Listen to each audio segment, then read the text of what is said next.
So folks, how you mount your orchid is really important. So let's look at some of the mounting techniques. So this is one of the techniques that I use.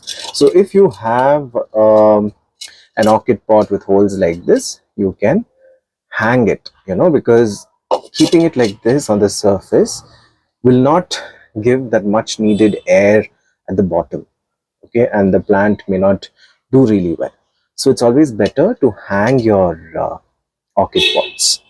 Okay, so for that I am using this macrame thread. Macrame threads are sturdy enough and strong enough to hold these containers because the orchids grow in very light medium, right? So it's perfectly fine. The weight is also not so much. Okay, so first take 3 threads like this of the same length. Okay, so that we can tie it through these holes. So with one of the threads that you've already cut, just measure and then make a cut wherever necessary. So this is the 2 threads. Now I need another one. So like this we have 3 threads now. So let's see how to tie it. So take one thread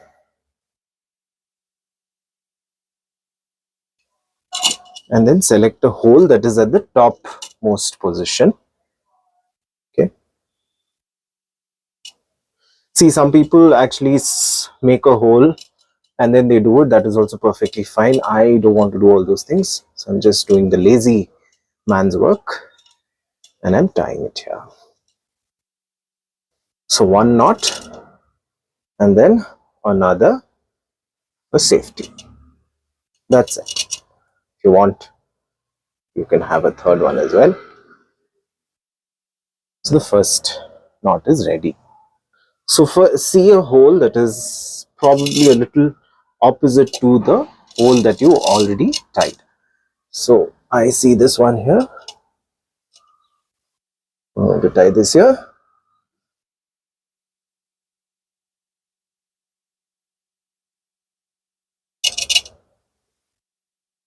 Make it tight. Right. So if you have the 4th one, you can tie it here. That's all. Simple. 1,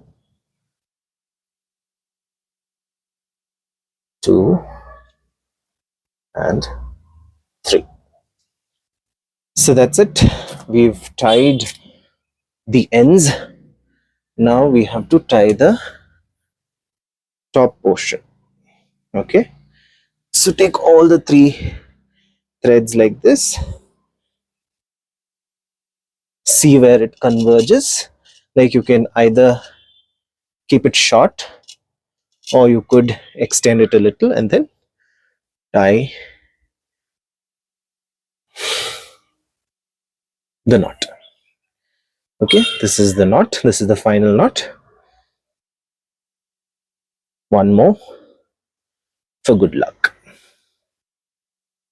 Actually, this much of thread was not really required, but it's okay. So now we have a sturdy hanging orchid pot. Like I told you, see, it's a little slanty. In that 4th hole, you can add another macrame and then make it sturdy, but I'm not going to do that. It's perfectly fine. So now let's look at the repotting. So this is my orchid plant. So just to give it a base, I'm using some charcoal. You can just use charcoal. You can also use broken pot pieces. You can use cocoa bark and things like that. So this is what you have to use. You cannot use soil or compost or sand as the growing medium. You have to use such materials. Also, when you are doing this, this itself becomes a growing pot. That is, the pot itself will become a growing medium for the orchid. So that's the whole gambit. Okay, so we will place the orchid inside. Okay, That's it.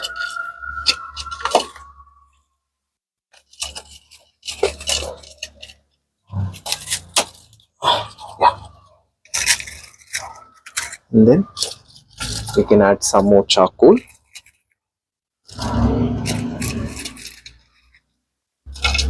Just to fill up the spaces.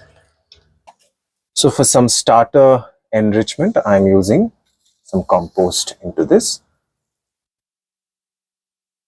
That's all. So you just have to water this and then it'll do really well. So I'll show you my other methods as well. So I've hung it here on this hook and I'll be watering this.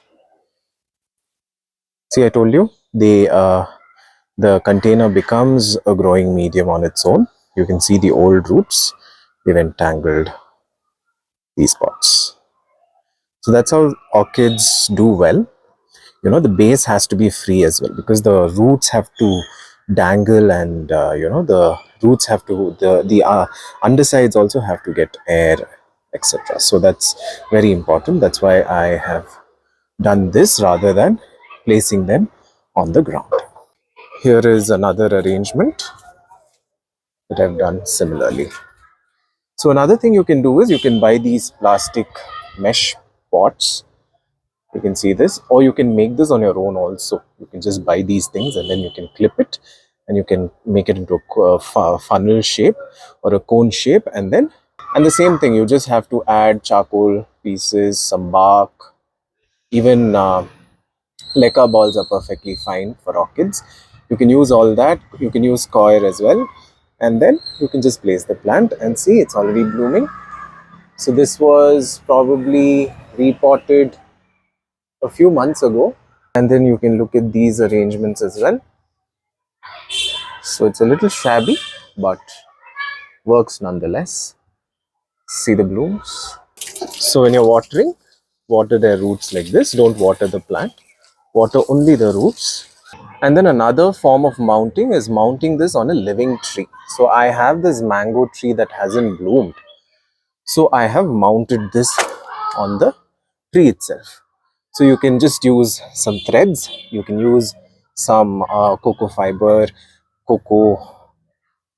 then coconut husks and things like that, and then you can tie it around the tree, and then this is how the result would be.